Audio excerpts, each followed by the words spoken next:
आपकी आवाज तो वैसे ही बुलंद है। बुलंद है तो आप सबने सुन लिया, मेरी आवाज बुलंद है तो जोरदार ताली बजा के मुझे मैंने ये कैंप मैडम के साथ और सर के साथ पहले अटेंड किया है और आप सबके साथ। आई होप कि आप लोगों को मुझसे कोई कंप्लेंट ना हो और मैडम को या सर को थैंक यू वेरी मच। मुझे कुछ ज्यादा बोलना नहीं आता है। मैं मैडम के लिए तो जोरदार ताली बजाना चाहती हूँ। जोरदार तालियां नीचे डाल रही हैं।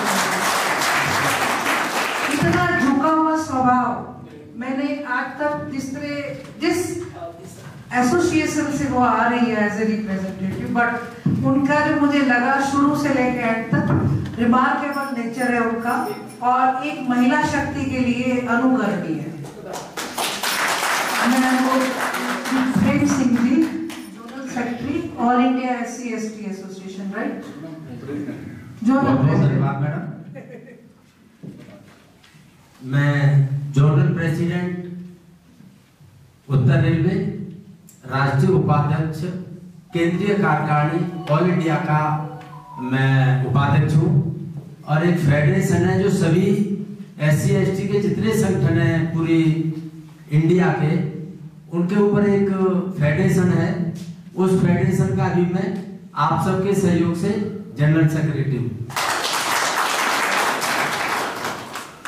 इस कैंप के लिए डिप्टी CPO साहब का मैं हार्दिक धन्यवाद आभार व्यक्त करता हूं और भी इनसे पहले डिप्टी CPO रहे।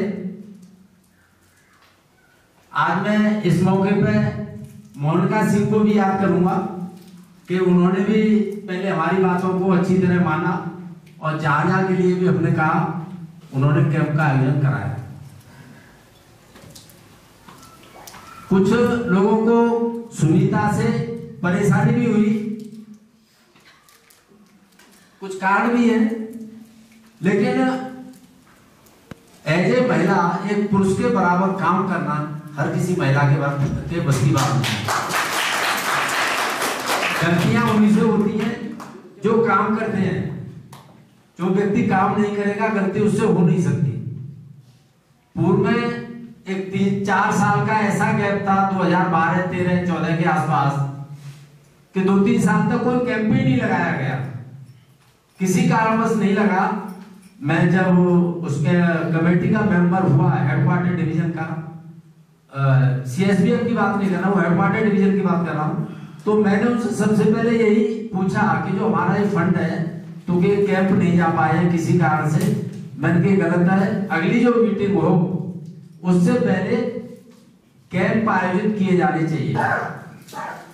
कैंप आयोजित, सबसे पहला कैंप आयोजित हुआ वो अंडमान निकोबार में हुआ, जो हम सबके लिए यादगार था। उसके बाद चलन अच्छा रहा। जो भी हमारी जो central staff benefit fund committee है, जो हमारी CSBF है, ये कैंपों का आयोजन आसान नहीं है। प्रशासन के साथ हमें भी बहुत कहना पड़ता है और प्रशासन भी अपना, ऐसा नहीं है कि प्रशासन चुप रहता है, प्रशासन भी कर्मचारियों के हित को देखते हुए वो भी अपना पक्ष रखता है हमारे सामने। फिर दोनों के बीच में कोई कोई अच्छा रास्ता निकलता है और उस रास्ते से स्टाफ बेनिफिट फंड का जो हमारा फंड है यूटिलाइज किया जाता है। साथियों भी लेटेस्ट में एक हमारी मीटिंग हुई, इसमें कई मामलों को लेकर के यूनियन और एसोसिएशन एक मत हुए और राशि बढ़ाने के लिए प्रशासन पर दबाव बनाया गया। जैसे हमारे जो कुछ कर्मचारी हैं जिनकी सैलरी बंद हो जाती है, उनके कोई छुट्टियां नहीं होती हैं और वो बीमार हैं, तो उसके बाद उनको घर चलाने के लिए कुछ राशि की जरूरत होती है, तो उस राशि को बढ़ाने के लिए इतना प्रेशर डाला हम सब ने इकट्ठे होके, लेकिन प्रशासन की मजबूरी है, चूंकि वो हेडक्वार्टर लेवल पर नहीं बढ़ सकती, वो राशि रेलवे बोर्ड से बढ़ती है। तो बहुत सारी बातें ऐसी हैं कि कैंप के लिए ये हमारा सबका सहयोग रहता है और प्रशासन भी हमारी ऐसी बातों में कैंप में इनकी ज्यादा इफेक्ट बट नहीं है। हाँ, ये जरूर है कि पूर्व में कुछ IRCTC द्वारा कैंप आयोजित किया गया है, कोई मैं पुराना नाम बता रहा हूँ, इसमें कैंप में काफी हमारे सामने कमियां आई। हम लोग यहाँ भागम भाग जिंदगी में अपना जीवन यापन कर रहे हैं, घर परिवार को चला रहे हैं, रेलवे में नौकरी दे रहे हैं, एसोसिएशन को भी समय दे रहे हैं, लेकिन अगर ये 4-5 दिन भी अगर ठीक से नहीं गुजरे तो ऐसे कैंप में जाना मेरी नजर में व्यर्थ है और बेईमानी है कर्मचारियों के लिए। हमने भरपूर विरोध किया सबने, और आईआरसीटीसी चूंकि वो आईआरसीटी सर्टिफाइड है, गवर्नमेंट की है, गवर्नमेंट का होना भी चाहिए, तो उस सब के लिए हमने मना किया गया और ये ओपन किया गया कि ओपन फर्म से, एजेंसी से कोटेशन लो, और जिसकी अच्छी सेवा नहीं हो उसको अगले कैंप के लिए ब्लैक लिस्ट कर दिया जाए। तो ये आज के इस आयोजन के लिए जो हमारे जो अंकित हैं, इन्होंने अच्छी व्यवस्था की है।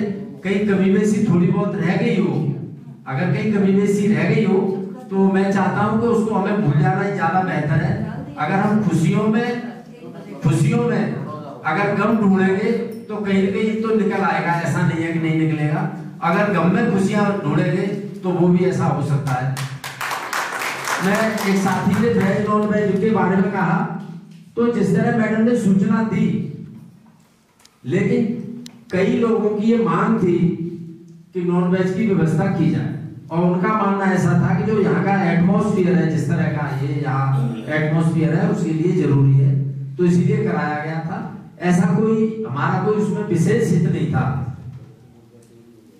टाइम के बारे में चूंकि मैडम पहले कह चुकी हैं कि 7 बजे उठ के, आज भी हम लोग जल्दी गए हैं, थोड़े से सबसे आज ही हमें टाइम मिला है, कल इतनी जल्दी गए, और जल्दी के बावजूद भी दैवीय आपदा ऐसी हुई